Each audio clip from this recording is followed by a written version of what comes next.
31শে শ্রাবণ, 16ই August শ্রাবণ পুত্রদা একাদশী। এই পুত্রদা একাদশী করলে কি লাভ হয়? ভগবান কৃষ্ণকে ধর্মরাজ যুধিষ্ঠির জিজ্ঞেস করছেন, প্রভু বলে কি না, শ্রাবণ মাসের যে পুত্রদা একাদশী, এই একাদশী করলে মানুষের কি লাভ হয়? বলছে শোনো, তোমাকে একটা গল্প কথা বলি, শাস্ত্রের কথা। কি? একজন রাজা ছিল মায়েরা, একজন রাজা ছিল। সেই রাজার স্ত্রীর নাম ছিল শৈবা। কিন্তু সেই রাজা সুখে বাস করছিল, সবকিছু ঠিক ছিল, কিন্তু তাদের কোনো সন্তান সন্ততি হয় নাই। আচ্ছা বলুন তো মায়েরা, যার প্রচুর সম্পত্তি আছে, সেই স্বামী স্ত্রী যদি কোনো সন্তান সন্ততি না হয়, তবে কি হবে বলুন তো? মনের দুঃখে মনটা ছোট হয়ে যাবে। কেন? এত বড় সম্পত্তি আমি কাকে দিয়ে যাব? কিন্তু লক্ষ্য করুন মায়েরা, পুত্র হলো না, সেই দুঃখে নদীর জলে ঝাঁপ দিতে গেল আত্মহত্যা করবার জন্য। পরক্ষণে মনে মনে ভাবলো, আমি যদি আত্মহত্যা করে দিই তাহলে মহাপাপ হবে, সব তো শেষ হয়ে যাবে। তার চাইতে এক কাজ করি, আমার স্ত্রী বাড়িতে আছে, এই ফাঁকে এক বনে চলে যাই। গভীর বনে চলে গেল। হঠাৎ দেখতে পেল একটা সুন্দর সরোবর, সুন্দর সুন্দর ফুল ফুটেছে, সুন্দর পাখিগুলো গাছে কিচিরমিচির করছে। হঠাৎ দেখতে পেল কয়েকজন ব্রাহ্মণ ওখানে বসে বসে বেদ পাঠ করছে। তাদের কাছে গিয়ে রাজা কি করলো মায়েরা? প্রণাম করলো, জিজ্ঞেস করলো, যারা ব্রাহ্মণ বেদ পাঠ করছিল, মহারাজ আপনি এলেন, সাষ্টাঙ্গে প্রণাম করলেন, খুব খুশি হলাম, কিন্তু কি কারণে এখানে এসেছেন তার বার্তা আমরা জানতে চাই। সঙ্গে সঙ্গে মহারাজ বললেন, আচ্ছা ব্রাহ্মণগণ, মুনিগণ, আপনাদের কাছে আমার নিবেদন রইল। বলে কি নিবেদন? আমার কোনো সন্তান হয় নাই, আমি এত বড় রাজত্বের রাজা, আমার কিছু ব্যবস্থা করো। বলছে আজকে হলো পুত্রদা একাদশী, আজকে বাড়িতে গিয়ে তোমরা স্বামী স্ত্রীতে পুত্রদা একাদশী করো, প্রত্যেক একাদশী করো, তার সঙ্গে পুত্রদা একাদশী করো, দেখবে তোমার পুত্র লাভ হবে। আর সত্যি সত্যি তাই, পুত্রদা একাদশী করার 1 বছর পরে তার স্ত্রীর গর্ভে সন্তান এলো, আর তেজস্বী একজন সন্তান জন্ম নিল।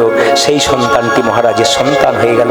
মায়েরা, যদি কারো কোনো সন্তানই হয় নাই, কন্যা সন্তান, সেও পুত্রদা একাদশী করবে। যার পুত্র হয় নাই সে তো অবশ্যই করবে।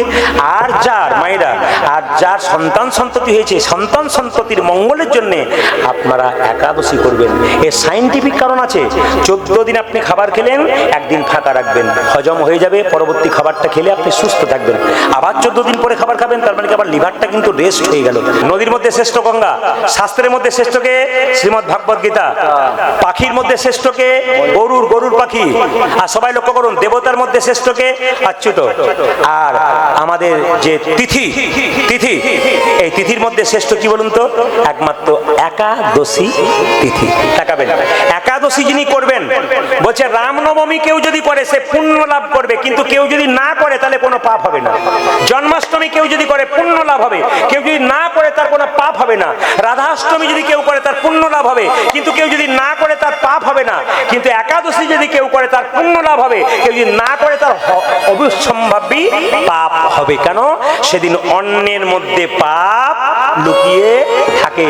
তাই আপনাদের বলবো, একাদশী তিথি পালন করুন। চরক ঋষির নাম শুনেছেন? আস্তে। চরক ঋষি, তিনি, তার একটা গ্রন্থ আছে, সেই গ্রন্থটার নাম আমি আপনাদের বলে যাই। চরক, এইদিকে তাকান মায়েরা, চরক সংহিতা নয়, চরক হৃদয়ম বলে একটা গ্রন্থ আছে। তাতে পরিষ্কার করে চরক ঋষি বলেছেন যে আপনারা কতটা খাবার খাবেন, এইদিকে আপনারা কতটা খাবার খাবেন হিসাব দেখিয়ে দিয়েছে কে? চরক ঋষি। ঋষি মুনিরা যা শিখিয়েছে আমরা করতে পারছি না। আমার দিকে তাকান, জঠর মানে কি? পেট। আমাদের পেটে যে খাবার ধরে তার জায়গার পরিমাণ কত? চরক ঋষি বললেন, যে যেমন আকারের, তার হাত যত বড় তত বড় তার জঠর মানে পেটটা। তাহলে খাবার যখন খাবেন, এই হাতে যতটা ধরবে ততটা যদি আপনি খান, চরক ঋষি বললেন আপনি সুস্থ থাকবেন, আপনার শরীরে কোনো সমস্যা আসবে না। কিন্তু এর থেকে ওভার যদি আপনি খান, কি হবে? চোঁয়া ঢেকুর উঠবে, অ্যাসিডিটি হবে, খালি ঢেকুর তুলবেন, বদহজম হবে, খাবারটা বিষ হয়ে যাবে। যেমন আমরা ট্রেনে আসাম যাই গান করতে, তো অনেককে দেখতে পাই, মানে অনেক কিছু বিক্রি করে, ঝালমুড়ি দাও, সিঙ্গারা দাও, চপ দাও, ভেজিটেবল দাও, চটপটি দাও, খালি দাও দাও করে নর্দমা পরিণত করে দিয়েছে। গলায় গলায়। তাহলে এখন সবাই লক্ষ্য করুন, যে যেখানে বসে আছেন, খুব সুন্দর শাস্ত্রের কথা কিন্তু তাকিয়ে নিন। চরক ঋষি বললেন, আপনার পেটটা হচ্ছে, জঠরটা হচ্ছে আপনার, যেমন আপনাদের হাতটা এরকম করবেন, বাচ্চা ছেলে এরকম করবে, এতটা কিন্তু আপনাদের পেটের আকার। এতটা খাবার যদি আপনি খান তবে আপনার ঠিক আছে। শাস্ত্র বলেছে যে পেটটাকে যদি 4 ভাগ করা যায়, যদি 2 ভাগ খাবার খায়, 1 ভাগ জল খায়, 1 ভাগ ফাঁকা থাকে, তবে তার জীবনে কোনো রোগ হবে না। আপনার ডাক্তারের কাছে জানতে যাচ্ছেন, কিন্তু রামায়ণ মহাভারত পড়ুন, গীতা পড়ুন, আপনাদের কত ভালো ভালো শিক্ষা দিচ্ছে। যেমন একটা ছুটি থাকে কাজ করতে করতে, এটা একটা ছুটি দরকার আছে। দেখে নিন সবাই যে যেখানে বসে আছেন, মুসলিম সমাজে দেখবেন 30 দিন রোজা রাখা হয়, ওটা 30 দিন একসঙ্গে ওরা করে, আর আমরা কেটে কেটে করি। কোথায় বলুন তো মায়েরা? আমরা 12 মাসে কটা একাদশী হয় জোরে বলুন? 24টা। তারপরে দেখুন, শয়ন, উত্থান, পার্শ্ব, মোরা, তার মধ্যে ভীমে ছোড়া। যদি কেউ না পারে, শয়ন একাদশী করবেন, উত্থান করবেন, পার্শ্ব করবেন, ভৈম করবেন। যদি কেউ করতে না পারেন তাহলে 4টা করবেন। যদি তাও যদি কেউ না করতে পারে, তাহলে পাগলার 14 আর পাগলির 8। পাগলা কে বলুন তো? শিব, শিব চতুর্দশী, আর শিব দুর্গার অষ্টমী, পাগলির 8 করতে পারেন। যদি তাও না পারেন তাহলে কি বুড়োর 14, বুড়ির 8, এই নিয়ে কাল কাট। যদি তাও না পারিস, ভগার খালে, হ্যাঁ, 2 ছেলের 2 জন্মতিথি। কে বলুন তো? রাম, রমবী আর জন্মাষ্টমী। মায়েরা, আমাবস্যা, পূর্ণিমা গ্রহণ লাগলে আমরা উপবাস থাকি। এরকম হিসাব করলে আমাদের 30 দিন পেরিয়ে যায়। ওরা যেটা 30 দিনে করে, সেটা আমরা কেটে কেটে একসঙ্গে নয়, 30 দিনে আমরা করি। তাই সবার কাছে নিবেদন রইল, একাদশী আপনারা পালন করবেন। একাদশী মহারানীকে যে সঙ্গে রাখতে পারে তার লাভ আছে। একটা কথা আপনাদের বলে যাই, সবাই আপনারা জানেন যে বিষ্ণু একবার শয়ন অবস্থায় ছিলেন, আর মূর নামক একজন অসুর বিষ্ণুকে আঘাত করতে গিয়েছিল। কিন্তু মায়েরা, যদি কেউ শুয়ে থাকে তাহলে কিন্তু সে তার শক্তি কিন্তু শুই না। শক্তি মানে কি বলুন তো? আপনি ঘুমাচ্ছেন, আপনার নিঃশ্বাস প্রশ্বাস কিন্তু বন্ধ হবে না, আপনার পাচন ক্রিয়া কিন্তু বন্ধ হবে না, আপনার নিঃশ্বাস প্রশ্বাস বন্ধ হবে না, আপনার বডির যে পাচন ক্রিয়া, হজম, সেটা আপনার বন্ধ হবে না। এগুলো কিন্তু সব ঠিক থাকবে, মানে শক্তি ঠিক থাকবে। বাবা ভগবান বিষ্ণু শয়ন করেছিলেন, মন নামক অসুর যখন আঘাত করতে গেল, তখন তার শরীর থেকে একটা অপূর্ব জ্যোতি বেরিয়ে এলো, তার থেকে একজন রমণীর সৃষ্টি হলো। সেই মেয়েটি মন নামক অসুরকে আঘাত করে শেষ করে দিলেন। তখন সঙ্গে সঙ্গে বিষ্ণু বলল, বারে মেয়ে, তোর তো ক্ষমতা অনেক, তুই আমার চাইতে শক্তিমতী। বলে, কেন? তুই একজন অসুরকে মেরে ফেলেছিস, আমি তাকে মারতে পারি নাই? বলছে, শুনুন, আমাকে অপমান করবেন না, আপনার শরীর থেকে আমার জন্ম হয়েছে, আপনি আমাকে আশীর্বাদ করুন, আমার একটা নাম দিন, কারণ আমার কি নাম আমি তো জানি না, আপনার শরীর থেকে আমার জন্ম হয়েছে। বলছে, আজকের তিথিটা হচ্ছে একাদশী তিথি, তাই তোর নাম হলো আজ থেকে একাদশী তিথি। তাই মায়েরা, যারা একাদশী করবেন না তারা কিন্তু সবাই একাই দোষী থাকবেন। অনেকে প্রশ্ন করে, কিছু মনে করবেন না, যে অনেকে প্রশ্ন করে, অপরাধ নেবেন না, আমার মায়েদের কাছে বলে রাখি, আমার মায়েরা 4 দিন ধরে কিন্তু অসুস্থ অবস্থায় থাকেন, অসহজ অবস্থায়। অনেকে প্রশ্ন করে, বাবা এই সময় একাদশী করতে পারবো না? শাস্ত্র পরিষ্কার করে বলেছে, অসহজ অবস্থায় আপনি গুরুমন্ত্র জপ করতে পারেন না, আপনি মন্দিরে কাজ করতে পারবেন না, কিন্তু গুরুমন্ত্র জপ করতে পারেন, ভগবানের নাম শ্রবণ করতে পারেন, আপনি একাদশী করতে পারেন। প্রমাণ কি? যখন দেখবেন দ্রৌপদীর বস্তন হচ্ছিল, মায়েরা, দ্রৌপদী তখন রজস্বল অবস্থায় ছিল। বলুন তো, দ্রৌপদী হা গোবিন্দ বলে রেখেছিল, ভগবান কি তাকে বসন দেয় নাই? সেই সময় কি বলেছিল? You are untouch lady, I do not touch you. তোমাকে আমি স্পর্শ করতে পারবো না, কারণ তুমি তো অস্পৃশ্য আছো, এখন তুমি তো, তোমাকে আমি স্পর্শ করতে পারবো না। আসলে তা নয়, ওই অবস্থা আপনারা ভগবানের ভজনা করতে পারেন, কিন্তু মন্দিরে গিয়ে ভগবানের কাজ আপনি করতে পারবেন না, সব কিছুই করতে পারেন। একাদশী তিথি রেখে যদি কোনো অসুস্থ ব্যক্তি থাকে, তাকে খেতে হয়, তাহলে তারপর না করাটাই ভালো। কিন্তু যদি কেউ হালকা 2-1 ওষুধ খায় অথচ একাদশী করে, সে করতে পারে, কোনো অসুবিধা নেই। কিন্তু অনেকে দেখবেন একাদশীর দিনে ডিম ভাজা খেয়ে নেয়নি, বলে ডিম ভাজা খেয়ে ফেলেছি গো, আজকে একাদশী জানতাম না। না জেনে খেলে পরে কোনো দোষ হয় না। জেনে নিন, না জেনে খেলে প্রথমেই দোষ হয়। কেন? না জেনে আগুনে হাত দেবেন, হাত পুড়বেন আপনার। না জেনে করা চলবে না। আপনাদের কাছে নিবেদন রইল, জেনে করুন, সচেতন হন, আপনারা তারপর দিন পালন করুন জগন্নাথের প্রসাদ দিয়ে। যা না খেয়ে আপনি একাদশী করলেন, তা খেয়ে আপনি পালন করুন। এ হচ্ছে একাদশী তিথির একটি মাহাত্ম্য। জোরে বলুন, একাদশী মহারানী কি, একাদশী মহারানী কি। কালীকে মা বলেছেন, দুর্গাকে মা বলেছেন, মা মনসাকে মা বলেছেন। জোরে বলুন তো, রাধাকে মা বলেছেন? জোরে বলবেন আপনারা। তা আপনাদের মনে প্রশ্ন জাগে না যে রাধাকে কেন মা বলা হয় না? না না, প্রশ্ন অনেক জাগে, কিন্তু উত্তর পান না, তাই তো? আজকে আপনাদের জানিয়ে দেবো, কৃষ্ণ কেন রাধাকে ছেড়ে 100 বছরের জন্য বৃন্দাবন ছেড়ে মথুরায় গেল, আর কেন রাধাকে মা বলা হয় না। একটু লক্ষ্য করুন, প্রত্যেকটি জিনিসের মধ্যে শিখতে পারবেন। একদিন কৃষ্ণ রাধারানীকে ছেড়ে বিরজার কুঞ্জে লীলা করছে। কার কুঞ্জে মা? জোরে বলুন। বিরজার কুঞ্জে লীলা করছে রাধাকে ছেড়ে। এখন মায়েরা, নারদ মুনি ওই পথ দিয়ে পেরিয়ে যাচ্ছে, কৃষ্ণ কৃষ্ণ করে কখন কৃষ্ণকে দেখতে পায়। কিন্তু কৃষ্ণ যখন বিরজার কুঞ্জে লীলা করছে, তখন শ্রীরামকে বলেছে, শ্রীরাম তুই দরজায় দাঁড়িয়ে থাক, যদি কেউ আসে না বাধা দিয়ে দিবি, ঢুকতে দিবি না। ও মায়েরা, কৃষ্ণ বিরজার কুঞ্জে লীলা করছে, বিরজার সঙ্গে দরজায় দাঁড় করে রেখেছে শ্রীরামকে, বলেছে শ্রীরাম কেউ যদি আসে না তুই কিন্তু বাধা দিবি, ঢুকতে দিবি না, আমার অনুমতি ছাড়া প্রবেশ নিষেধ। কিন্তু সেই পথ দিয়ে একজন আসছে, তিনি কে? যার নাম হচ্ছে নারদ। মায়েরা, নারদকে আপনারা চেনেন? জোরে বলুন, চেনেন? এমনভাবে বলছেন আপনার পাড়ার লোক বোধ হয়। আমি ওই নারদের কথা বলি নাই যে আপনার কথা আমাকে, আমার কথা আপনাকে লাগিয়ে দেবে, সেই নারদ নয়। যে ভক্ত ভগবানের মধ্যে মিলন ঘটিয়ে দেবে, আমি সেই নারদের কথা বলছি। সেই নারদ বিনাটি বাজিয়ে চললো কোথায়? সোজা বিরজার কুঞ্জে, যেখানে কৃষ্ণ লীলা করছে, খুঁজবার জন্য যাচ্ছে কৃষ্ণকে। এরা যদি মন দিয়ে শুনছেন তাহলে বলবেন, কৃষ্ণ আজকে রাধাকে ছেলে কার কুঞ্জে লীলা করছে? বিরজার কুঞ্জে। দরজায় কে দাঁড়িয়ে আছে? শ্রীরাম। নারদ জিজ্ঞেস করছে, শ্রীরাম দরজাটা খুলে দে। বলে কেন? কৃষ্ণকে দেখবো। শ্রীরাম বলল, কৃষ্ণের অনুমতি ছাড়া দরজা খোলা বারণ। নারদ মুনি বলল, শোন শ্রীরাম, তুই যদি দরজা না ছাড়িস, এমন একজনকে খবর দেবো, যাকে খবর দিলে সে কিন্তু দরজা ছাড়তে বাধ্য হবে। বলে কাকে খবর দেবে তুমি? বলছে আমি খবর দেবো কাকে জানো? বলে কাকে? আমি রাধা রানীকে খবর দেবো, আর রাধা রানী যখন ছুটে আসবে তখন তুমি দরজা ছাড়তে বাধ্য থাকবে। মায়েরা, নারদ ঢেকিকে বাহন করে চললো কোথায়? রাধা রানীর কাছে। নারদ মুনি কৃষ্ণকে মামা বলতো, রাধাকে মামি বলতো। মামি, তোমাকে ছেড়ে মামা বিরজার কুঞ্জে লীলা করছে। রাধারানী খবরটা পেয়ে কোমরে কাপড়টা বেঁধে চললো কোথায়? বিরজার কুঞ্জের দিকে। ছুটে গিয়ে দেখলো দরজায় দাঁড়িয়েছে শ্রীরাম। শ্রীরাম দরজা ছাড়। শ্রীরাম বলল, না দরজা ছাড়বো না। শ্রীরাম দরজা ছাড়। না দরজা ছাড়বো না, যদি দরজা না ছাড়বি আমি জোর করে ঢুকে যাবো। যেই না রাধারানী জোর করে ঢুকতে গেছে, অমনি শ্রীরাম আছাড় দিয়ে ফেলে দিয়েছে রাধারানী। রাধারানী শ্রীরামকে অভিশাপ দিল, শ্রীরাম তুই আমার সঙ্গে দৈত্যের মতো, অসুরের মতো আচরণ করলি, আমি তোকে অভিশাপ দিলাম, তোর দৈত্যকুলে জন্ম হোক, তোর নাম হবে শঙ্খচূড় দৈত্য। মায়েরা, তুলসী দেবীর স্বামীর নাম জানা আছে? জোরে বলুন। তুলসী দেবীর স্বামীর নাম, তুলসীর স্বামীর নাম শঙ্খচূড় দৈত্য। এখন প্রশ্ন হবে না, তুলসী এত পবিত্র নারী, কিন্তু কেন তার স্বামী হয়ে গেল শঙ্খচূড় দৈত্য? এরও কারণ আছে। দেখবেন গণেশ দেখতে ভারী সুন্দর, হাতির মাথা হতে পারে, গণেশ দেখতে ভারী সুন্দর। গণেশ খুব সিদ্ধান্ত নিয়েছে, আমি বিয়ে করব না, চিরকুমার থাকবো। কিন্তু একদিন তুলসী দেবী তাকে দেখে আকৃষ্ট হলো এবং গণেশকে বলেই ফেললো, আমি তোমাকে ভালোবাসি এবং তোমাকে বিবাহ করতে চাই। গণেশ বলছে, না আমি সিদ্ধান্ত নিয়েছি, চিরকুমার থাকবো, আমি বিয়ে করব না। তুলসী দেবী বারবার যখন এই কথা বলে, তখন গণেশ চিৎকার করে বলে উঠলো, শোনো, তুমি যখন বারবার আমাকে কথা বলছো, বিবাহের প্রস্তাব দিচ্ছ, আমি তোমাকে অভিশাপ দিলাম, তোমার যেন দৈত্য স্বামী হয়। এই জন্য মায়েরা, তুলসী দেবীর স্বামীর নাম কি হলো? শঙ্খচূড় দৈত্য। তাকান, শঙ্খচূড় দৈত্য। এখন প্রশ্ন হবে মায়েরা, এইদিকে তাকান, তুলসী দেবীও কিন্তু শঙ্খচূড় দৈত্যকে অভিশাপ, গণেশকে অভিশাপ দিল।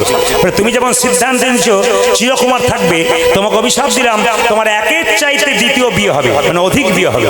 ওই জন্য গণেশের দুটো বিয়ে হয়েছিল, একটা সিদ্ধি, একটা ঋদ্ধি। মায়েরা, দাদা ভাইরা যারা ব্যবসা করেন তারা খুব একটা দামি কথা শুনেন। বলছে গণেশের মূর্তি দেখবেন দু রকম, একটা ডান দিকে সুর, একটা বাম দিকে সুর। একটা ডান দিকে সুর, একটা বাঁ দিকে সুর। যদি ডান দিকে সুরাওলা গণেশ পান, তাহলে আপনি যেখানে দোকান ব্যবসা করছেন ওখানে রাখবেন, আর বাঁ দিকে সুরাওলা গণেশ আপনি বাড়িতে রাখবেন। কেন? ডান দিকে সুরাওলা গণেশ হলো সিদ্ধিদাতা গণেশ, আর বাঁ দিকে সুরাওলা গণেশ হলো ঋদ্ধিদাতা গণেশ। বাঁ দিকে সুরাওলা গণেশ বাড়িতে লক্ষণ ভালো, আর ডান দিকে সুরাওলা গণেশ সবসময় ব্যবসা বাণিজ্য যারা করে তাদের ওখানে রাখা ভালো। সবাই লক্ষ্য করুন মায়েরা, যেই না অভিশাপ দিয়েছে শঙ্খচূড় দৈত্য কুলে তোমার জন্ম হবে, দৈত্য হবে, শ্রীরাম তখন অভিশাপ দিল, রাধে তুমি যেমন আমাকে অভিশাপ দিলে আমার দৈত্য কুলে জন্ম হবে, দৈত্য কুলে জন্ম হওয়া মানে ভগবানকে ভুলে থাকা, আমি তোমাকে অভিশাপ দিলাম, তুমি 100 বৎসরের জন্য কৃষ্ণকে হারা হবে। রাধা রানী কেঁদে কেঁদে বলল, শ্রীরামের তুই এত বড় অভিশাপে আমায় দিস না শ্রীরাম, এত বড় অভিশাপ দিস না শ্রীরাম। ঘরে জ্বালা বাইরে জ্বালা, একবারও কৃষ্ণ ভজন করার সময় পাই না। তবু যখন কৃষ্ণের ছায়ায় এসে একবার বসি, আমার তাপিত পরাণ জুড়িয়ে যায়। আমার কৃষ্ণ যদি চলে যায় আমি কি নিয়ে থাকবো? শ্রীরাম বলল, অভিশাপ যখন দিয়েছি আর ফিরিয়ে নেওয়া যাবে না, তুমি 100 বৎসরের জন্য কৃষ্ণ হারা হবে। একদিন রাধারানী সখীদের সামনে বসে বসে বলছে, ধকি ও ললিতা ও বিশাখা, আমি একটা কৃষ্ণ প্রেমের বীজ রোপণ করেছিলাম। আমার মনে বড় আশা ছিল বীজ হতে ধীরে ধীরে বীজ হতে অঙ্কুর হবে, অঙ্কুর হতে চারা গাছ হবে, আর গাছ হবার পর শীতল তরুচ্ছায় তাপিত পরাণ জুড়িয়ে নেব। কিন্তু কি হলো জানিস ললিতা?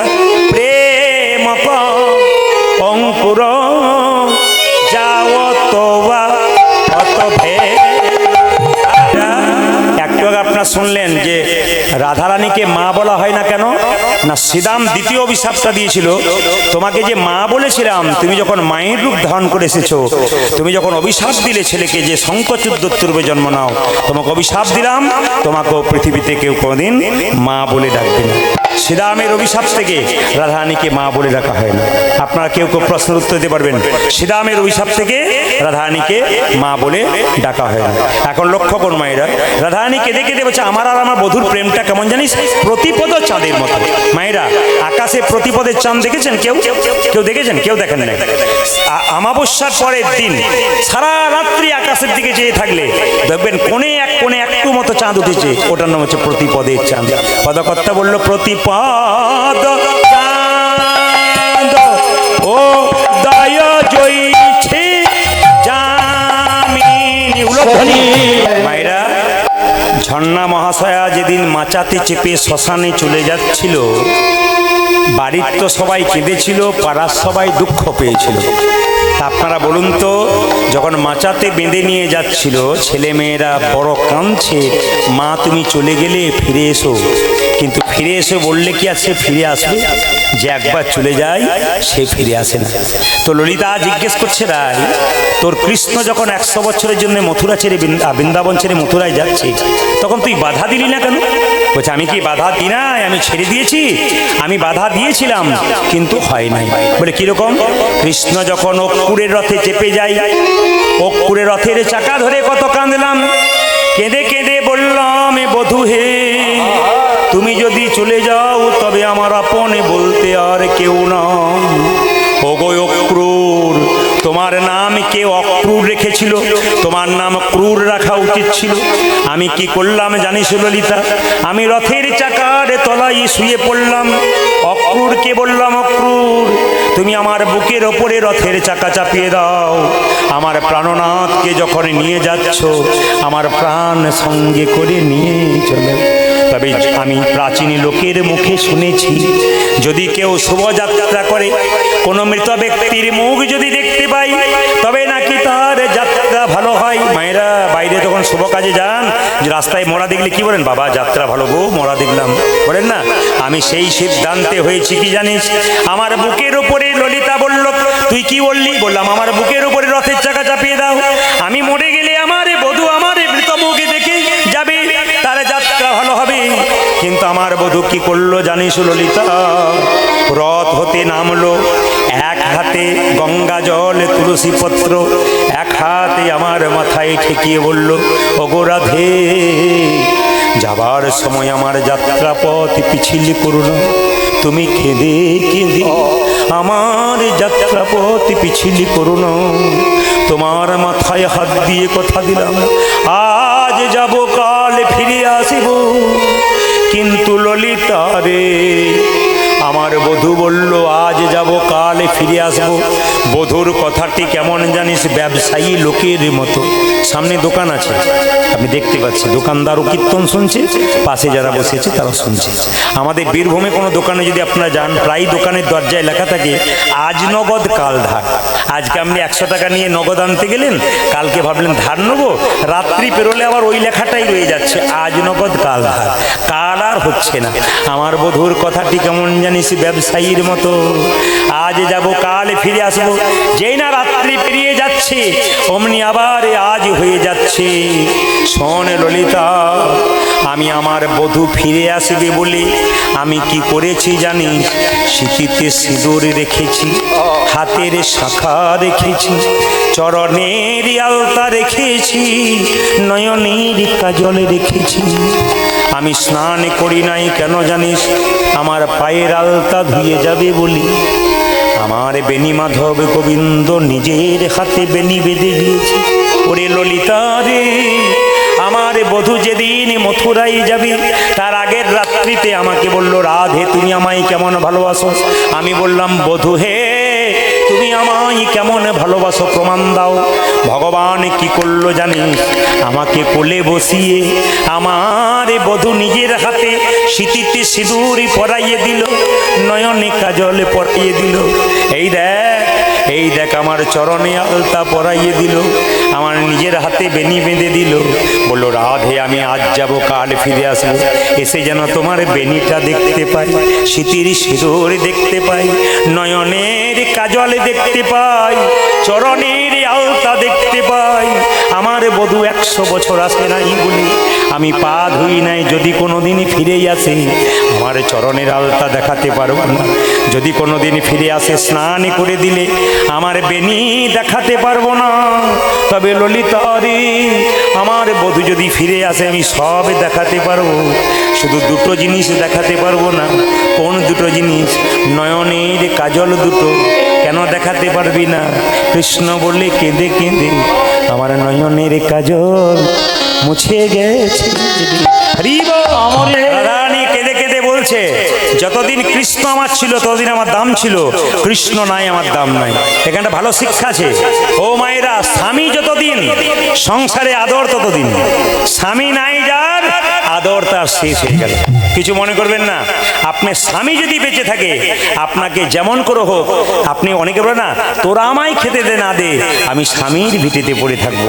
মায়েরা বলেন না, ঠিক সেরকম স্বামী হচ্ছে আসল। যখন স্বামী চলে গেল আপনি তখন আর জোর খাটবে না কারো উপরে, ছেলে মেয়ে কারো উপর জোর থাকবে না আপনার। রাধারানী কেঁদে কেঁদে বলছে, আমার অবস্থাটি কেমন জানিস? প্রিয়া গেল মধুপুর আমকুল বালা।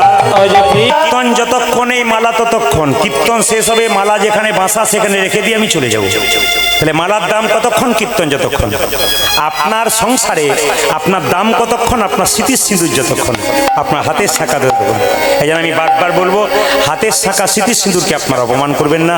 সংসারে স্বামী স্ত্রীর মধ্যে অনেক বাধা বিঘ্ন হয়, কিন্তু ঝগড়া হবে, আবার প্রেম হবে, ভালোবাসা হবে, কিন্তু বিবাদ করে কোথাও চলে যাবেন না। কেন বলুন তো? শাস্ত্র বলছে নয়, পণ্ডিতরা বলছে স্বামী স্ত্রীর সম্পর্কটা কেমন? হাত আর চোখের মতো। আপনাদের কিন্তু কিছু মনে করবেন না, চাষিবাসী গ্রাম তো, মায়েদের বোধহয় 8:30 9টার সময় সবার অভ্যাস আছে। কারণ আমি দেখতে পাচ্ছি পিয়া গেল মধুপুরি, আমি তখনই বুঝতে পেরেছি পার্টি আছে। মানে ঘুমানোর অবস্থা আপনাদের ঠিক 8:30 9টা। আর বাবা বলবেন না, সারাদিন পরিশ্রম, তারপর আবার ঘুম, এখন আবার কীর্তন শোনাচ্ছ তুমি, আবার ঘুম এলেও গন্ডগোল বটে। না না, আজকে ঘুমাবেন না। 365 দিন তো ভগবান নিজের জন্য দিচ্ছেন। একদিন ভগবানের নাম সুযোগ পেয়েছেন, একদিন দেবেন না? মায়েরা, ছেলের অসুখ করবে, মেয়ের অসুখ করবে, মন্দিরে গিয়ে একবারে আছড়ে পড়বেন, বাঁচাও প্রভু বাঁচাও, তুমি যা চাইবে তাই দেবো, কিচ্ছু দেবার দরকার নেই। হরিনাম শুনবেন, ভক্তি সম্পদ জমা দেবেন গোবিন্দ চরণে, কৃপা সম্পদ পাবেন। ব্যাংকে টাকা জমা দেবেন, তবে তো লাইন দেবেন টাকা তোলার জন্য। টাকা জমা না থাকলে লাইন দেবেন কি করে? আপনি ভক্তি সম্পদ গোবিন্দকে দেবেন, আপনাকে গোবিন্দ কৃপা সম্পদ দেবেন। আমার সঙ্গে আপনার সম্পর্ক ভালো হবে। রাত্রির 12টার সময় গেলে বলবেন, 10,000 টাকা দেন তো, আমার দরকার আছে, আমি দিয়ে দেবো। সম্বন্ধ রাখবেন না, সম্পর্ক রাখবেন না। রাত্রিবেলায় যতই দরজায় ধাক্কা দিন, চোর বলে তাড়িয়ে দেবো, কিন্তু টাকা আপনাকে দেবো না। তাহলে ভগবানের নামের সঙ্গে, ভগবানের সঙ্গে সম্পর্ক রাখবেন, তবে তো বিপদকালে ভগবান আপনার সামনে আসবে। আর আপনি ভগবানের সঙ্গে সম্পর্কই রাখবেন না, ভগবানের নাম হলে আপনার কাছে ভগবান আসবে কেন? সবার লক্ষ্য করুন মায়েরা। তাই হচ্ছে কি, স্বামী স্ত্রীর সম্পর্ক কেমন? হাত এবং চোখের মতো। খুব দামি দামি কথা, হাত এবং চোখের মতো। হাত ব্যথা পাবে, চোখ কাঁদবে, চোখ কাঁদবে, হাত জল মুছিয়ে দেবে। হাত হলো স্বামী, চোখ হলো স্ত্রী।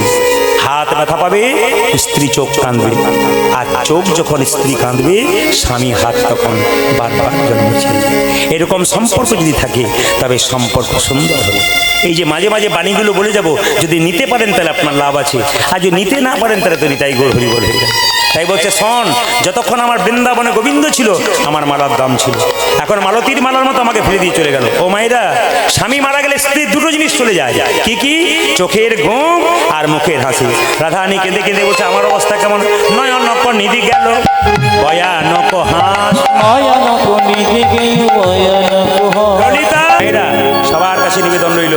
রাধারানী কেঁদে কেঁদে বলছে ললিতা, আমি এক জন্মে কাঁদি নাই, 4 জন্মে কাঁদছি। কেঁদে কেঁদে দিন কেটেছে, আমি এমনি হাত ভাগিনী, চারি যুগে আমি বড় মন্দ ভাগিনী। মায়েরা, ঘর থেকে বেরোনোর সময় কি কি যাত্রা ভালো দেখলে শুভযাত্রা হয় কারো জানা আছে? ঘর থেকে বেরোনোর সময় শুভযাত্রা দেখলে যাত্রা ভালো হয় কি? পূর্ণ কলসির জল না? পূর্ণ কলসির জল, ডান দিকে গাভী, ডান দিকে ব্রাহ্মণ, ঘর হতে বাহিরি হাতে ও চালো ঠেকিলো মাথে, হাঁচি জেঠি নামা নিলাম বাধা। ঘর থেকে বেরোনোর সময় যদি কেউ হেঁচে দেয় বাধা মানতে হয়, টিকটিক শব্দ করে যে টিকটিকিতে একটু বসতে হয়। ও আসাংসি জিন্নানি যথা বিহায় নবানী ঘিন্নাতি নরহ পরাণী তথা শরীরানি বিহায় জিন্নন্নানি সংজাতি নবানী দেহি। মানে কি মা, যে কাপড়টা আপনি পরে এসছেন ওই কাপড়টা যখন জীর্ণ হয়ে যাবে তখন জীর্ণ কাপড় ত্যাগ করে আপনি নতুন কাপড় পরবেন। এই দেহ কি করে? যখন জীর্ণ হয়ে যায় আত্মা জীর্ণ দেহ ত্যাগ করে নতুন দেহে চলে যায়। তাহলে প্রশ্ন করবেন, নতুন শাড়ি পরলে আনন্দ হয় না দুঃখ হয়? জোরে বলুন। আনন্দ হয়। তাহলে আমরা যখন এই দেহ ছেড়ে অন্য একটা নতুন দেহে যাব তখন তো আমাদের আনন্দ হওয়ার কথা। একটু ভাব দাও, আমাদের আনন্দ হওয়ার কথা, কিন্তু যারা তাদের সঙ্গে ছিলেন তাদের বড় দুঃখ হওয়ার কথা। তো জেনে নিন আপনারা যে যেখানে বসে আছেন, ঝর্ণা মহাশয়া চলে গেছেন, তার আত্মা কোথায় গেল?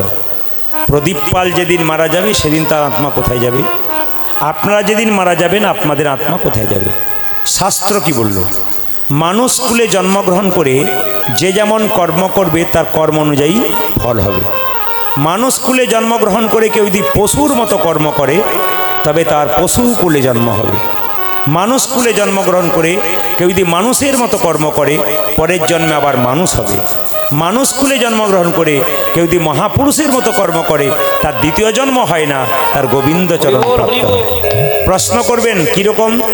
যে ধানকে সেদ্ধ করে মাঠে ছড়ানো হয় তার যেমন দ্বিতীয় গাছ হয় না, ঠিক সেরকম হরিনামে যে দেহ সিদ্ধ হয়ে যায় তার দ্বিতীয় জন্ম হয় না, তার গোবিন্দের চরণ প্রাপ্ত হয়ে যায়।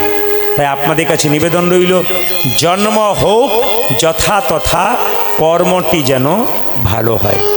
মানুষ কুলে জন্মগ্রহণ করে কেউ যদি পশুর মতো কর্ম করে 100% সে পশুকুলে জন্ম নেবে। এখন লক্ষ্য করুন, পূর্বজন্মে যেমন কর্ম পরের জন্মে তেমন ফল।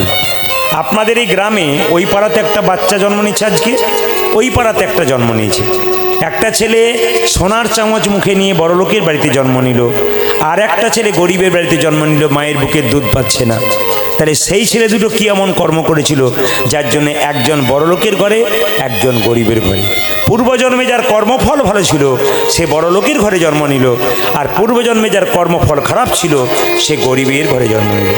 এইবার জন্মের পরে যে যেমন কর্ম করবে তার কর্ম অনুযায়ী পরের জন্মে ফল লাভ করবে। মায়েরা, একজন মানুষ মারা গেলে তাকে দেখলেই বুঝতে পারবেন উনি স্বর্গে গেলেন না নরকে গেলেন। যারা বইপত্র পড়াশুনো করেন তারা মন দিয়ে শুনে রাখুন। একজন আস্তে গল্প নয়, এই যে একজন মানুষ মারা গেলে তাকে দেখলেই বুঝতে পারবেন তিনি স্বর্গে গেলেন না নরকে গেলেন। কি করে বুঝবেন? যেমন ধরুন, একজন মানুষ মারা গেছে, মৃত্যুর সময় তার মুখটা বিভৎস হয়ে গেছে, ভয়ঙ্কর হয়ে গেছে। মায়েরা বলেন না, বাবারে একজন মারা গেছে, দেখতে গিয়েছিলাম গো, এমন মুখটা ভয়ঙ্কর হয়ে গেছে যে 3 দিন আমি ঘুমাতে পারি নাই। জানবেন উনি গেলেন নরকে। আর আপনার মৃত্যুর পর যদি মনে হয় আপনি ঘুমাচ্ছেন, বলেন না মরে নাই গো যেন ঘুমাচ্ছে, জানবেন ইনি গেলেন স্বর্গে। আপনার কর্ম যদি ভালো হয় তবে মৃত্যুর সময় আপনার মনে হবে মৃত্যুর সময় ঘুমাচ্ছেন, আর আপনার কর্ম যদি খারাপ হয় তাহলে মৃত্যুর সময় আপনার মুখটা বিভৎস হয়ে যাবে। আর একটা যে ব্যাপার দেখলে আপনারা বুঝবেন উনি স্বর্গে যাচ্ছেন নরকে যাচ্ছেন। এই গ্রাম থেকে যখন মৃতদেহকে বলা হরি হরিবোল বলে নিয়ে যাওয়া হবে, তখন লোকে যদি বলে আহ লোকটা খুব ভালো ছিল গো, কৃষ্ণ ভক্ত ছিল, জানবেন ইনি যাচ্ছেন স্বর্গে। আর আপনার মৃত্যুর পর যদি বলে লোকটা খুব বদমাইশ ছিল, দুষ্ট ছিল, এই গেল ভালো হলো, জানবেন ইনি গেলেন নরকে। তবে শুনে রাখুন, আমাদের শরীরে ভাগবত বলল 9টা ছিদ্র দিয়ে প্রাণ বেরোয়। এই 9টা ছিদ্রের মধ্যে 7টা ছিদ্র দিয়ে প্রাণ বেরোলে আপনি যাবেন স্বর্গে, আর 2টো ছিদ্র দিয়ে প্রাণ বেরোলে আপনি যাবেন নরকে। প্রশ্ন করবেন 9টা ছিদ্র কি কি? তাকান আমার দিকে। 2টো কানের ছিদ্র, 2টো চোখের ছিদ্র, 2টো নাকের ছিদ্র, 1টা মুখের ছিদ্র, 7টা হলো। আর একটা প্রস্রাব আর পায়ু, মানে উপস্থ আর পায়ু, এই 2টো ছিদ্র। বলছে এই 7টা ছিদ্র দিয়ে যদি প্রাণ যায় উপরের ছিদ্র দিয়ে, তাহলে বুঝবেন আপনি স্বর্গে গেলেন। আর যদি আপনার মৃত্যুর সময় আপনি পায়খানা প্রস্রাব করে দেন, তাহলে জানবেন আপনি যাচ্ছেন নরক, নিম্নগামী। এবার প্রশ্ন করবেন চোখ দিয়ে প্রাণ গেল কি করে বুঝবেন? অনেকে মৃত্যুর সময় দেখবেন তাকিয়ে তাকিয়ে মরে, চোখ দিয়ে প্রাণ গেল। অনেকে মৃত্যুর সময় দেখবেন হাঁ করে মরে, জানবেন মুখ দিয়ে প্রাণ গেল। অনেকে নাক খসখসে হয়ে যায়, কান খসখসে হয়ে যায়, তাহলে বুঝবেন কান দিয়ে বা নাক দিয়ে ওনার প্রাণ চলে গেল। এই জন্য আপনাদের কাছে নিবেদন রইল, যে কুলেই জন্ম হোক না কেন, জন্ম যেন ভালো হোক আর কর্মটা যেন তার চাইতে ভালো হোক। কলিযুগের ভগবান হচ্ছে রাধাকৃষ্ণ মিলিত তনু গৌর হরি। যাকে আপনি মহাপ্রভু দেখতে পাচ্ছেন তার মধ্যে কৃষ্ণ আছে, তার মধ্যে রাধা আছে। কৃষ্ণ কোথায়, রাধা কোথায়? কৃষ্ণ ভেতরে, রাধা বাইরে। কেন না, গৌর যখন রাধে রাধে বলে কেঁদে কেঁদে বেড়ায়, তখন বাইরে রাধা থাকে, ভেতরে কৃষ্ণ থাকে। কেন বলুন তো? যেন সঙ্গে কোনো আঘাত না লাগে। রাধা কৃষ্ণের মিলিত তনু স্বয়ং মহাপ্রভু এসছেন। এই মহাপ্রভুকে আপনারা ধরে রাখতে পারবেন যদি একটা কাজ করতে পারেন, আশ্রয় লইয়া ভজে যে তারে কৃষ্ণ নাহি তেজে, বাকি সব মরে অকারণ। পালাই ভাঙার জাতাতে কটা ফুটো থাকে? 2টো, মাঝে একটা, পাশে একটা। মাঝের ছিদ্রতে একটা গোঁজ, একটু কাট কাট মনে হচ্ছে, রিভাবটা হচ্ছে না। মাঝের ছিদ্রতে মায়েরা, হ্যাঁ মাঝের ছিদ্রতে আপনার কি ভরেন? একটা কাঠের গোঁজ। পাশের ছিদ্রতে কলাইয়ের দানাগুলোকে ভরে বান বান বান বান করে ঘুরিয়ে দিলেন। যখন জাঁতাটাকে তুলবেন তখন দেখবেন কিছু কিছু কলাইয়ের দানা ভেঙে গুড়ি গুড়ি হয়ে গেছে, কিছু কিছু কলাইয়ের দানা অর্ধেকটা ভেঙেছে, অর্ধেকটা ভাঙেনি, আর কিছু কিছু কলাইয়ের দানা গোটাকে গোটা রয়ে গেছে। তাহলে আপনাদের বাড়িতে যদি সত্যিই কলাই ভাঙার জাঁতা আছে, তাহলে কোন কলাইয়ের দানাগুলো গোটাকে গোটা রয়ে যায়? বলছে জাঁতার মাঝে যে গোঁজ আর গোঁজের চারিপাশে যে কলাইয়ের দানা, তারা কিন্তু গোটাকে গোটা রয়ে যায়। এখানে কি বলল? সংসার একটি জাঁতা, আমরা মানুষগুলো হলাম সব কলাইয়ের দানা। এই সংসার জাঁতাটা ঘুরছে, যে সমস্ত ভক্ত কলাইয়ের দানা সংসার জাঁতার মাঝে গোঁজ নামক গুরুকে আশ্রয় করেছে আর গোবিন্দ ভজন করছে, একমাত্র তারাই গোটাকে গোটা রয়ে গেছে। মায়েরা, যদি কেউ গুরু মন্ত্র না নেয়, একজন ব্রাহ্মণ যেমন পৈতে বা উপনয়ন না হওয়া পর্যন্ত পুজো করবার কোনো অধিকার পায় না, একজন মানুষ যতক্ষণ না দীক্ষা নেয় ততক্ষণ গোবিন্দ ভজন করবার কোনো অধিকার পায় না। একটা পাথরের মধ্যে বীজ ফেললে যেমন গাছ হয় না, ঠিক সেরকম যে দেহ গুরু মন্ত্র নেয় নাই, সে যতই কৃষ্ণ নাম করুক তার মধ্যে কৃষ্ণ প্রেমের অঙ্কুর কোনোদিন হয় না। আমাকে অনেকে প্রশ্ন করে, আচ্ছা বাবা, বলে কি আমি তো রামায়ণ মহাভারত পড়ি, আমি তো গীতা পড়ি, আমি তো হরিনাম করি, কিন্তু দীক্ষা নেই নাই, আমি কি গোবিন্দ সেবা করতে পারবো? একবারে পারবেন না। কেন পারবেন না? শুনে নিন মায়েরা, গুরুর কাছ থেকে আপনি অধিকার পাবেন কিভাবে কি ভজন করতে হয়। গুরুর কাছ থেকে শিখতে পারবেন কিভাবে ভগবানকে প্রসাদ দিতে হয়, কিভাবে পুজো দিতে হয়। আপনার বাড়িতে আপনারা দেবতার সেবা করেন তো, লক্ষ্মী পুজো করেন, দুর্গা পুজো করেন, কিংবা বাড়িতে আপনারা কৃষ্ণ পুজো করেন। ভগবান খুশি হয়েছে কিনা 3টে লক্ষণ দেখলে বুঝতে পারবেন ভগবান খুশি হয়েছে কিনা। আপনার বাড়িতে যখন আপনি কৃষ্ণ পুজো করছেন কি লক্ষ্মী পুজো করছেন, লক্ষ্মী খুশি হলো কিনা আপনি 3টি লক্ষণ দেখে বুঝতে পারবেন। বলবো না, পরে বলে যাবে, বলে যায় নাকি? 3টি লক্ষণ কি কি? যখন ঘিয়ের প্রদীপটা জ্বালাবেন তখন জল জল জল জল করে জ্বলবেন, তার মানে বুঝবেন যে আপনার পুজো ঠিক হয়েছে। কিংবা আর একটা লক্ষণ কি, আপনি ফুলটা লক্ষ্মীর হাতে বা লক্ষ্মীর মাথায় দিয়েছেন, ফুলটা যদি টুক করে নিচে পড়ে যায় তাহলে বুঝবেন পুজো আপনার সার্থক হয়েছে। যে প্রসাদটা আপনি দিয়েছেন সেই সময় কোনো বাচ্চা ছেলে বা কোনো অতিথি যদি আপনার বাড়িতে আসে, তাহলে বুঝে দেবেন পুজো আপনার সার্থক হয়েছে। 3টে লক্ষণ দেখলে বুঝতে পারবেন যে ভগবান পুজো ঠিক নিল কিনা। যদি 3টে লক্ষণ আপনার কোনোদিন দেখা যায়, তাহলে বুঝবেন আপনার ভগবান সেদিন সেবা পরিষ্কারভাবে নিয়েছে। তবে আপনাদের বলবো, দীক্ষা যারা নেন নাই দীক্ষা নিয়ে নেবেন। দীক্ষা কার কাছ থেকে নেবেন তাকাবেন। বলছে যে দীক্ষিত ব্যক্তি, গুরুদেব যে শুধু ব্রাহ্মণ হবে তা নয়। আমাদের মনের মধ্যে একটা ধারণা আছে গুরু মানেই ব্রাহ্মণ, ভুল কথা। বলে কেন না, চৈতন্য চরিতামৃতে পরিষ্কার করে লেখা আছে, কিবা বিপ্র কিবা শূদ্র ন্যাসিক জ্ঞানে নয়, কৃষ্ণ তত্ত্ববেত্তা যেই সেই গুরু হয়। বলছে বিপ্র হোক আর শূদ্র হোক, কৃষ্ণ তত্ত্ব জানতে হবে। আপনি গুরুর কাছে মন্ত্র নিলেন আর গুরুকে আপনি জিজ্ঞেস করছেন কি করলে কি হয়, গুরু বলতেই পারছে না, তাহলে আপনার সেই গুরুর কাছে দীক্ষা নেওয়ার কোনো সার্থকতা নেই। আপনি স্কুলে ছেলেকে ভর্তি করেছেন, মাস্টারমশাই হোম টাস্ক দিয়েছে, ছেলে যদি না করে মাস্টারমশাইয়ের দোষ নেই। কিন্তু মাথায় রাখতে হবে, ছেলে যদি মাস্টারমশাইকে প্রশ্ন করে সেই মাস্টারমশাই ঠিক উত্তর না দিতে পারে, তবে সেই ছেলে তার কাছে পড়বে কি করে? মাস্টারমশাইকে আগে ভালো জানতে হবে, তারপর এই জন্য গুরুকে জানতে হবে। মায়েরা, গুরু কোনোদিন লোভী হবে না। যেমন রামকৃষ্ণ দেব বলেছে গুরু হচ্ছে দু প্রকার, একটা কাঁচা একটা পাকা। কাঁচা গুরুকে মন্ত্র দেবার আগে চুক্তি করে, যে কিরকম, এই আমার কাছে মন্ত্র নিবি, 500 টাকা এক বস্তা চাল, দুটো সোনার জিনিস দিবি তবে দেবো। এই চুক্তি করে মন্ত্র দিল, ওই যে বাড়ি চলে গেল, আপনার বাড়ি থেকে মুখ করলো না, কাঁচা গুরু। পাকা গুরুকে মন্ত্র দেবার আগে চুক্তি করে না, যে ঠাকুর আমি মন্ত্র নেবো, নে, দক্ষিণা কি লাগবে? বলে কিচ্ছু না। কেন? আমি তোর বাবা, তুই আমার ছেলে, তোর তো সব কিছু আমার, আবার দিবি কি? যিনি মন্ত্র দিয়ে প্রতি বছর আপনার বাড়িতে এসে আপনাকে পরীক্ষা করে দেখবে আমি যে মন্ত্রটা দিয়েছি ঠিক ভজন করছে কিনা, এরাই হচ্ছে পাকা গুরু। আমার এই জীর্ণ দেহটাকে গুরুদেবের চরণে দিতে হবে। রাধারানী চোখের জলে ঘাসছে, বৃন্দা দুটি এসে বলছে রাই তুই কাঁদিস না। রাধারানী বলছে বৃন্দে তুই এলি, এক কাজ কর। মায়ের এই জায়গা থেকে শুনবেন সবাই। বলছে এনে দে মাধব, এনো না মাধব, এনে দে মাধব, হরি তব পাদ। এনে দে মাধব, এনো না ও মাধব, এনে দে মাধব, হরি তব পাদ। এইটি তাকাবেন। আপনারা কীর্তন শোনেন ইউটিউবের মাধ্যমে, এনে দে মাধব, এনো না মাধব, এনে দে মাধব, হরি তব পাদ। এনে দে মাধব, এনো না ও মাধব, এনে দে মাধব, হরি তব পাদ। কেউ যদি কারোর জন্য পাগলিনী হয়ে যায় তখন উল্টো পাল্টা বকে। রাধারানী বলছে এনে দে মাধব, এনো না মাধব, এনে দে মাধব, ধরিতব পায়। বৃন্দে বলছে তোর মাথা খারাপ হয়ে গেছে, একবার বলছে এনে দে মাধব, একবার বলছে এনো না মাধব, ব্যাপারটা বুঝলাম না। বৃন্দে বলছে শোন, রাধারানী বলছে শোন, এনে দে মাধব, মা মানে পৃথিবী, ধব মানে পতি, যিনি পৃথিবীর পতি গোবিন্দ তাকে এনে দে।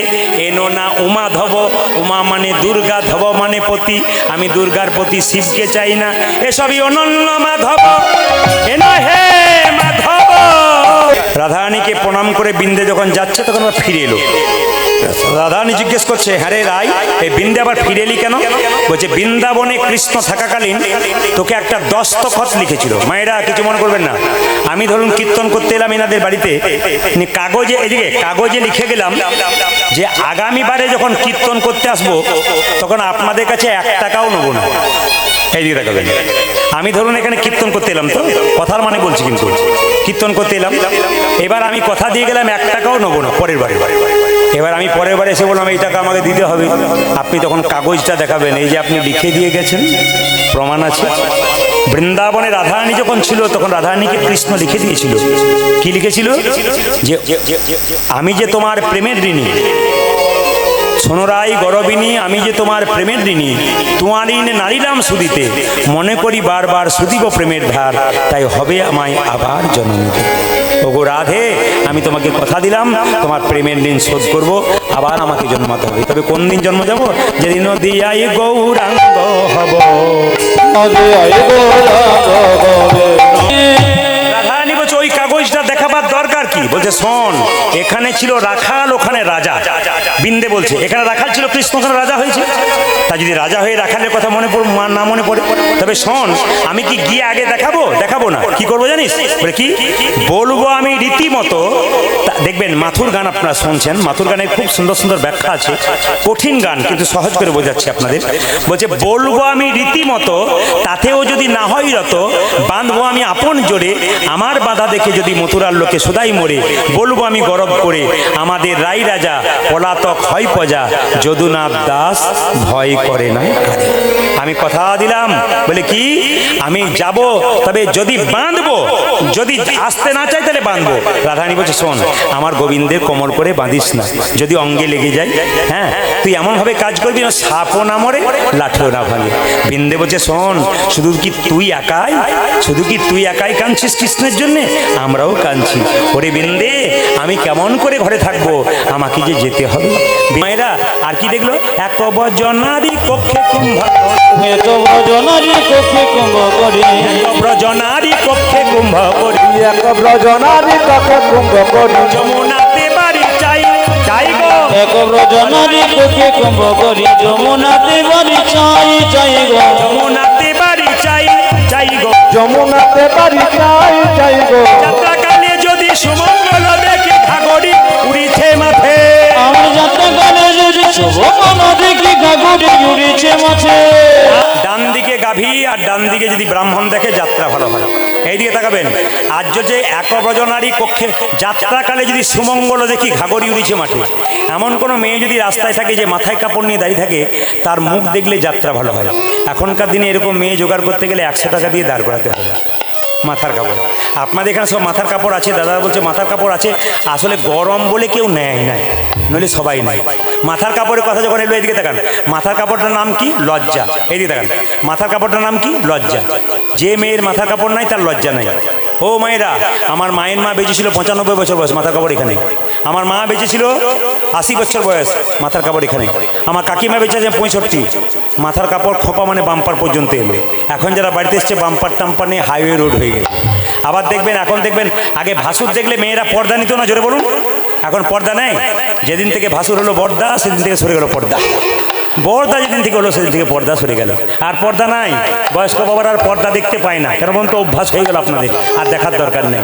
সবাই লক্ষ্য করুন মায়েরা, বিন্দে যদি গোবিন্দকে আনতে যাচ্ছে, আর যেই না আনতে যাচ্ছে মথুরাতে প্রবেশ করেছে, একটা মেয়েকে দেখে বলছে সই সই সই কই কই কই, সই সই সই কই কই কই, সই সই কই কই, কই কই কই কই, সই সই সই কই কই কই, সই সই সই কই কই কই, সই সই কই কই। কই কই কই কই। আচ্ছা, এই গ্রামটার নাম কি জানো, জোরে বলুন? হ্যাঁ, বরুলিয়া। আমি এখন কি করছি, এই নদীর ঘাট পেরোনোর পর পলাশি যখন পেলাম, পলাশি থেকে পেরিয়ে বললাম দাদা বরুলিয়া কোনটা, বলতে পারে না। বুরুলিয়া কোনটা, বলতে পারে না। ভুরুলিয়া কোনটা, বলতে পারে না। শেষে বলছে না আপনি ভুল বলছেন, গ্রামটার নাম বরুলিয়া। তো যখন এই গ্রামে এলাম তখন জিজ্ঞেস করলাম দাদা এইটা কি বরুলিয়া, মানে ভালো কথাই বললাম। আর যদি বললাম দাদা এটা কি বরুলিয়া, তাহলে কি করতো, এই মুখ দেখাচ্ছেন কেন, আমার গ্রামে এসে। দেখুন, প্রেমের মাধ্যমে ভালো কাজ আদায় হয়, তাই হয় না? গোবিন্দকে আনতে যাবে, আপনারা কীর্তন চলাকালীন কেউ পয়সা দিতে আসবেন না, মনসংযোগ করে কীর্তন শ্রবণ করুন। আমি আপনাদের বলতে চাই মায়েরা, আপনারা বলুন, একজন উত্তর দেবেন বা দুজন উত্তর দেবেন, দেখি খুব মন দিয়ে শুনবেন। তারপর ভগবান যদি এসে আপনাকে এখানে বলে তুই 100 বিঘা সম্পত্তি নিয়ে 100 বছর বাঁচতে চাস না আমাকে চাস, আপনারা কোনটা চাইবেন? না, সত্যি কথাটা বললে আমি খুশি হব। ভগবান যদি এসে বলে তুই 100 বিঘা সম্পত্তি নিয়ে 100 বছর বেঁচে থাকতে চাস না আমাকে চাস, আপনার কোনটা চাইবেন? এখানে বলবেন যে কৃষ্ণকে চাই, কিন্তু আড়ালে যদি কৃষ্ণ বলে তুই আমাকে চাস না 100, হ্যাঁ না তোমাকে চাই না, আমার পয়সাই চাই, না কি বলছে? হ্যাঁ, এই যে সত্যটা স্বীকার করেন, অন্য জায়গাতে সব বলে না আমি কৃষ্ণকে চাই। একবার অন্ধকার রাস্তায় বলুক, দেখুন কি করে আপনারা, সব জায়গাতে চাই। মায়েরা যে যেখানে বসে আছেন আপনার মন দিয়ে শুনবেন। লীলা তো অনেক সুন্দর, তত্ত্ব তো অনেক সুন্দর, বলতে গেলে তো রাত্রি পেরিয়ে যায়, কিন্তু সময় সীমা সংক্ষেপের মধ্যে আমাদের যেতে হয়। ভগবান শ্রীকৃষ্ণ রাধারানী বিন্দেবতী কৃষ্ণকে আনতে যাচ্ছে, আর যেই না কৃষ্ণকে আনতে যাচ্ছে সঙ্গে সঙ্গে মথুরার মেয়েরা বলল কৃষ্ণ কোথায় আছে, সপ্তম দ্বার পারে আছে। তো যদি রাধা নাম করতে পারো কৃষ্ণ নেমে আসতে পারে। মায়েরা আগেই বলেছি, যদি কেউ রাধা নাম করতে পারে তাহলে কৃষ্ণকে কিনে নিতে পারে। বিন্দে দুদি রাধা নাম করছে, কৃষ্ণ সপ্তম দ্বার পারে আছে। বৃন্দাবন বিলাসী কৃষ্ণ এবার নেমে আসবে সপ্তম দ্বার থেকে। কোথায়? বিন্দেবতীর কাছে যাবে। কেন না? রাধার কাছে যাবে বলে। সবাই মিলে একটু হলুদ ধরে দেবে রাধা নামে। ধৈর্য যার ভগবান তার, ধৈর্য যার নাই ভগবান তার নাই। আপনি বাচ্চাকে বলবেন ধৈর্য ধরে পড়তে পারিস না, মা তোমারই ধৈর্য নাই, এবার আমাকে ধৈর্য কি শেখাচ্ছে? ওই জন্য মায়েদের ধৈর্য প্রথম থাকতে হবে। দেখবেন পঞ্চপাণ্ডবের দাদা যুধিষ্ঠির, তিনি ছিলেন ধৈর্যবান স্থির ব্যক্তি, ভগবানকে পেলেন। আর দুর্যোধন বড় চঞ্চল ছিলেন, উনি ভগবানকে হারালেন। এই সংসারে যারা খুব চঞ্চল ব্যক্তি তারা ভগবান হারায়, তাদের জীবনে কোনো কাজ হয় না, উন্নতি। কিন্তু দেখবেন যারা স্থির ব্যক্তি, খুব ঠান্ডা মাথার মানুষ, তাদের জীবনে আনন্দ হয়। এই জন্য ছেলেকে স্থির করুন, আপনি স্থির থাকুন, দেখবেন আপনার জীবন সুন্দর হবে। সবাই লক্ষ্য করুন মায়েরা, ভগবান শ্রীকৃষ্ণ যেই না শুনেছে রাধা নাম, আপনি চিৎকার করে বলে, এ ডাক তো মথুরার ডাক নয়, এ ডাকে তো দ্বারকার ডাক নয়, এ ডাকে মধুর বৃন্দাবনের ডাক বটে রে, এটা তো মধুর বৃন্দাবনের ডাক বটে রে। কে আমায় এমন করে রাধা নামে শোনালি, কে আমায় এমন করে রাধা নামে শোনালি, এ নামে আমাকে তোরা বিনা মূল্যে কিনে নিলি। বিনামূল্যে কিনে মায়েরা এই দিকে তাকাবেন, এই দিকে তাকাবেন, তাকানোর সময় আপনাদের অনেক আছে, কীর্তনের দিকে তাকিয়ে নিন, সময় বেশি দেবো না, তাকাবেন। ভগবান শ্রীকৃষ্ণ নেমে এলো, বিন্দে দুদিকে জিজ্ঞেস করছে, কে তুমি? আমি তোমার কাছে বিচার চাইতে এসেছি। কি বিচার? এক শ্যাম শোক পাখি সুন্দর নিরখি ধরিনু নয়ন কাঁদে। একটি শ্যাম সুখ পাখি সুন্দর নিরখি ধরিল নয়ন ফাঁদে। এক শ্যাম শোক পাখি সুন্দর নিরখি ধরিনু নয়ন কাঁদে। একটি শ্যাম সুখ পাখি সুন্দর নিরখি ধরিল নয়ন ফাঁদে। পাখি শিকল কাটিয়া আইল উড়িয়া, পাখি শিকল কাটিয়া আইল উড়িয়া। শিকল কাটিয়া আইল উড়িয়া, শীতল কাটিয়া আইল উড়িয়া। খুব যা রেখেছে বেঁধে, ওগো কবে যা রেখেছে ধরে গো, আরে কবিরা রেখেছে বেঁধে গো, ওগো কবে যা রেখেছে ধরে গো, আরে কবিরা রেখেছে বেঁধে গো। ওরে কবে যা রেখেছে ধরে। পাখি পাবো কিনা হে, পাখি পাবো কি নাহি, কিনা পাখি হে, পাবো কিনা হে, বিচার করে বলে দাও পাবো কিনা হে, মহান বিচার করে মনে দাও পাবো কি নাহি। বিচার করে বলে দাও পাবো কিনা হে। আরে বিচার করে বলে দাও পাবো কিনা হে। আরে কবে যা রেখেছে ধরে। কৃষ্ণ বলছে দাঁড়াও, বিচার করবার আগে বলি, তুমি যে পাখিটা ধরেছিলে, পাখিটা যে তুমি পাখি যে হারিয়েছে তোমার, তা পাখি কোথায় ছিল? আর ফান দিয়ে ধরা পড়েছে বলে, হ্যাঁ ফান ছিল। পাখি ছিল কদম্ব ডালে, পাখি ছিল গদরে, পাখি ছিল কদম্ব ডালে, আজ পাখি ছিল কদম্ব ডালে, আদি ছিল যমুনার কুলে, পাখি ছিল কদম্ব ডালে। আমাদের পানি ছিল যমুনার কোলে, পাখি ছিল গদরে। পাখি কি বলতো? পাখি বলতো রাধা বলি, আজ পাখি বলে তো রাধা বলে, পাখি বলতো রাধা বলি। আজ পাখি বলে তো রাধা বলে, যখন দিতাম করতালি, পাখি বলতো রাধা বলি। আমরা যখন দিতাম করতালি, পাখি বলে তো রাধা বলে। আমার একটাই প্রশ্ন, রাই পাবে না কবি যা পাবে, পাখি রায় পাবে না কবে যা পাবে, রাই পাবে না কবি যা পাবে। আজ রায় পাবে না কবিতা পাবে, বিচার করে বলে দাও হে, রাই পাবে না কবি যা মহান পাবে, বিচার করে বলে যাবে। রাই পাবে না কবি যা ওদের বিচার করে বলে যাবে, রায় পাবে না কবে যা পাবে, ওদের বিচার করে বলে পাখি যাবে। রায় পাবে না কবে যা পাবে। দাঁড়াও দাঁড়াও, তোমাকে চেনা চেনা লাগছে? বলে হ্যাঁ চেনা চেনা তো লাগবে, আমাকে চিনতে পারছো না? ভিখারিনী দেশে থাকি চিনবে কি হে আকাশ। ওগো ভে- আমাকে একজন প্রশ্ন করেছিল যে কীর্তন তো আপনি করছেন, তা একটি মেয়ে প্রশ্ন করে রেখেছে ওখানে যে পান ঢাকা কেন দেওয়া হয় চোখে? আপনার চোখে পান ঢাকা কখন দেয়? দেন যখন পুজো করতে যান তখন? আমি ভুল বলে ফেললাম নাকি? আমি যখনই বললাম পুজো করতে যান তখন দু চারজন বলছে হ্যাঁ কি ভক্তি ভরে বলছে। আচ্ছা মায়েরা পান ঢাকা দেন কেন? বলে ওই জন্য তো তোমাকে ডাকলাম যে পান ঢাকা দেওয়া হয় কেন। একটু বলে যাই আপনাদের, যে মেয়েটি আমাকে প্রশ্ন করেছে উত্তরে দিয়ে যাই, বলছে পানটা ঢাকা দেওয়া হয় কেন? মেয়েরা যখন বিয়েতে যায়, ছেলে যখন বিয়ে করতে যায়, তখন মেয়েকে দেখবেন পিড়িতে চাপিয়ে পান ঢাকা দেওয়া হয়, মানে পানটি সরিয়ে স্বামীর মুখ দেখানো হয়। পানটা কি? পানটা হচ্ছে যোগমায়া, মানে পানটা সরিয়ে স্বামীর মুখটা দেখলেন, মানে আমি তোমার, তুমি আমার মায়ার যোগ হয়ে গেল। সেদিন থেকে কিন্তু আপনি ওনার আর উনি আপনার হয়ে গেল, যখনই পানটা ঢাকা দেখাল। এই কথাটি এক জায়গায় বলেছি, একজন বয়স্ক কাকা বাবু বাড়িতে বাসা, উনি বলছে, বাবা প্রদীপ, তুমি যে বললে পান ঢাকা দিলে মায়া হয়, আমার 3টে ছেলে 3টে বউ মায়া আয়নায় খালি ঝগড়া করে বেড়াচ্ছে। বললাম, কাকা বাবু মায়া থাকবে কি করে? পান ঢাকা দেওয়ার আগে কতবার রাস্তাতে দেখা হয়েছে। আগে দেখবেন মায়েরা, কিছু মনে করবেন না, ভক্ত ভগবানের মিলনের জন্য গুরুর দরকার না, কি বলছেন? সেরকম গুরুর দরকার না, ভক্ত ভগবান। আচ্ছা, আর রাধা গোবিন্দের মিলনের জন্য কার দরকার? বড়িমা যোগমায়ের দরকার। আর দেখবেন বিয়ের জন্যে, ছেলে মেয়ের বিয়ের জন্য কার দরকার? ঘটকের দরকার। এখন আর ঘটক দরকার হয়? হ্যালো আর গেল না, কি বলছেন? হ্যাঁ, হ্যালো আর গেল। এখন দেখবেন অনেক মাগুলো আমাকে এসে বলে, দাদা আমার ছেলের মোবাইলের নেশা কি করে ছাড়াবো বলুন তো। কিছু মনে করবেন না মায়েরা, পেটের মধ্যে যখন বাচ্চা থাকে, মা যা করে সন্তানের তাই হয়। এইদিকে অর্জুনের স্ত্রী সুভদ্রা, আস্তে গল্প নয়, অর্জুনের স্ত্রী সুভদ্রা, তার গর্ভে কে ছিল? যেটা বলুন, অভিমন্যু। তখন চক্রব্যূহে ঢোকার কথা বলেছিল। একবারে কীর্তন হচ্ছে, যদি কেউ কোনো কথা বলেন না, তাহলে সেই কথাটা কিন্তু কানে বাজছে। কেন বলুন তো? আসরটা স্থির আছে তো, একটা কথা বলেই কথাটা চুপ করে লেগে যাচ্ছে সবার কানে। তাই একবার ইশারা দ্বারা কথা বলবেন। মায়েরা, অর্জুনের স্ত্রীর নাম কি ছিল? কি নাম ছিল? সুভদ্রা। তার পেটে কে ছিল? অভিমন্যু। তখন দেখবেন অর্জুন তাকে চক্রব্যূহে ঢোকার গল্প বলেছিল, বেরোনোর গল্প বলেনি। বাচ্চা ঢোকার গল্প শুনেছে, বেরোনোর গল্প শুনতে পারেনি।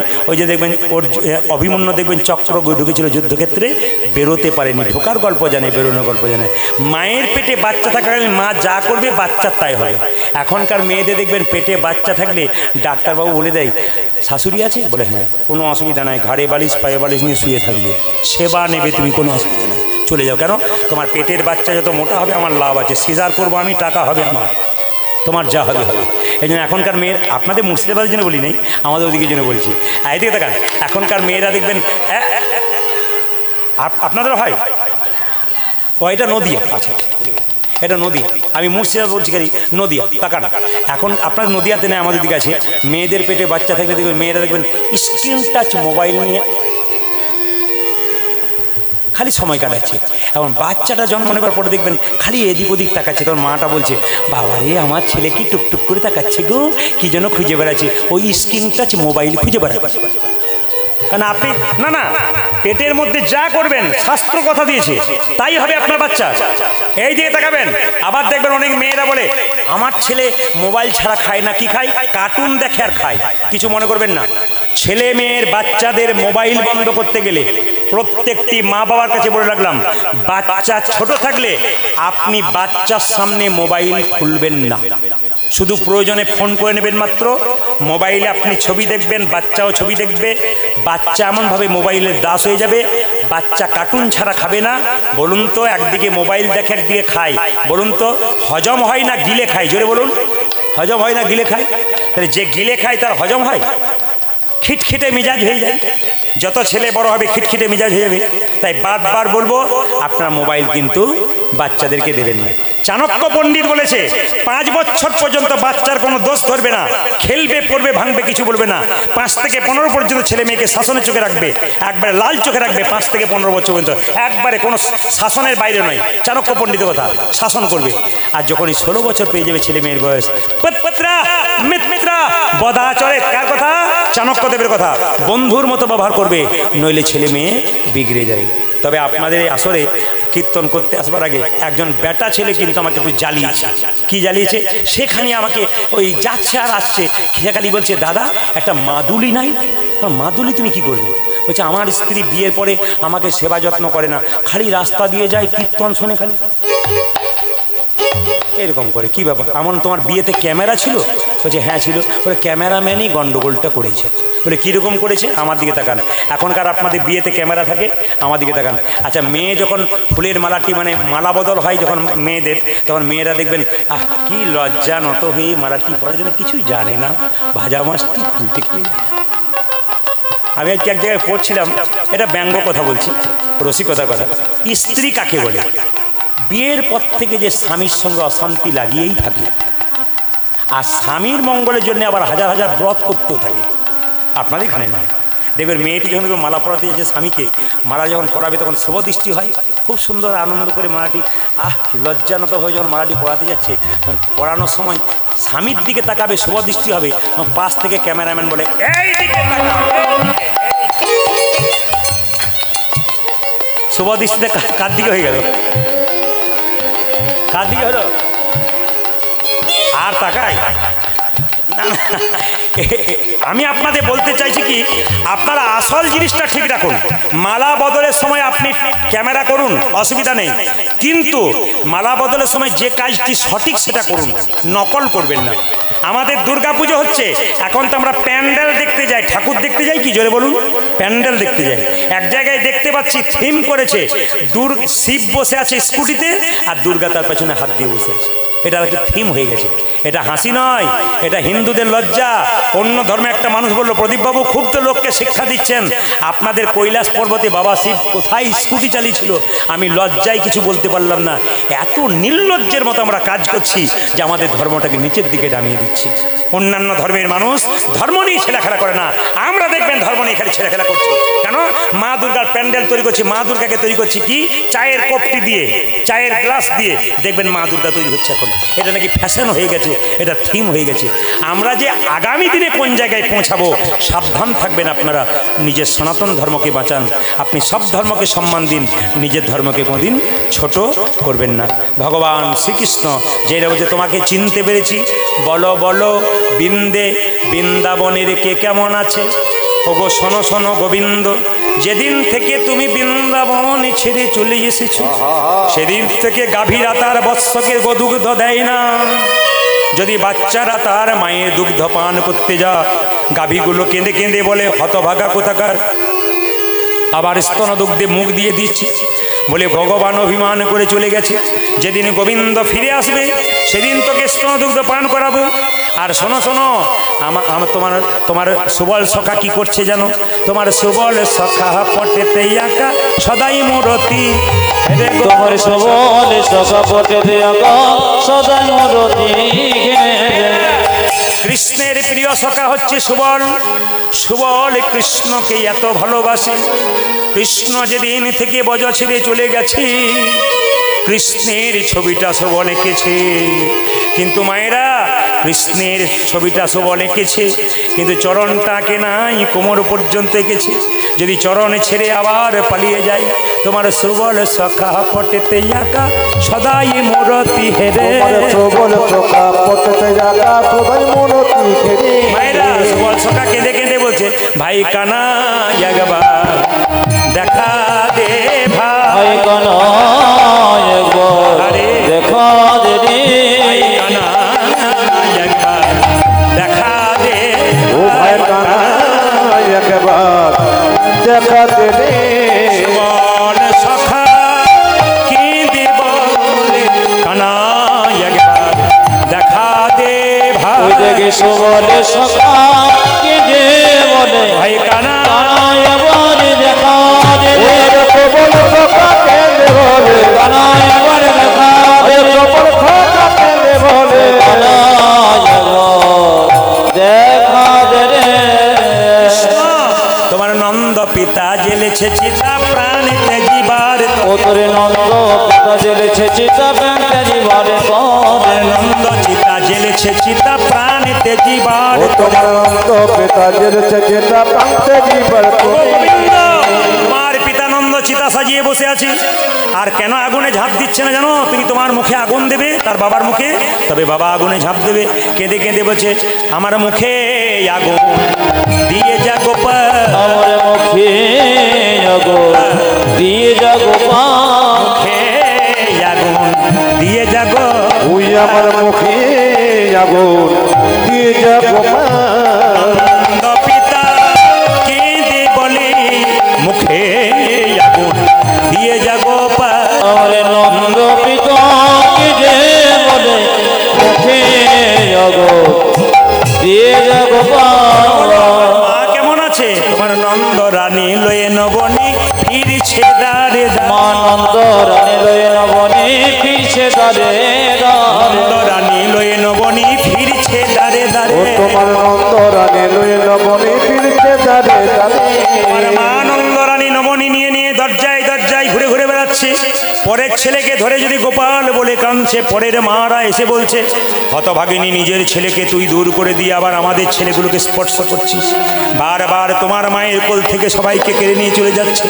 তোমার মায়ের দুঃখ কেমন, কেঁদে কেঁদে বলছে, আই ন বনি ফিরে যা গোপাল, অজয় না বনে ফিরে যা গোপাল আই ন বনি খেয়ে যা গোপাল, পূজারে যাই বনে হে যা গোপাল যুগল করে বাঁধিব না রে, আই ন বনি ফিরে যা গোপাল, তোরে জোগাড় করে পাবে বোনা রে ও যে আই না বনে ফিরে যা গোপাল পূজারে বলে কানে মানিব না রে আই না বনে ফিরে তোরে গোপাল ঘরে মানিব না আমার রে আই না বনে ফিরে যা অজয় গোপাল বনে হে যা গোপাল মায়েরা, মা যশোদা কেঁদে কেঁদে বলছে, গোপাল সারা দে, পাগল হয়ে গেছে মা, কানতে কানতে অন্ধ হয়ে গেছে।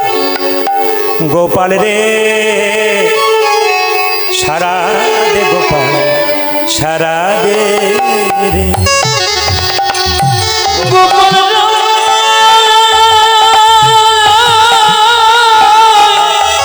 সরবে গোপাল সরবে সারা দে গোপাল, সারা দে রে, গোপাল সাজাবে গোপাল আমায় সরবে গোপাল সরবে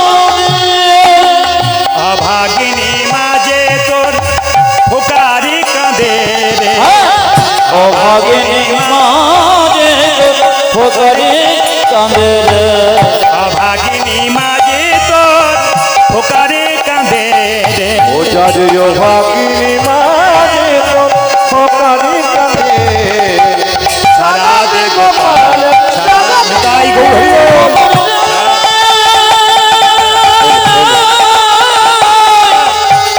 সরবে গোপাল সরবে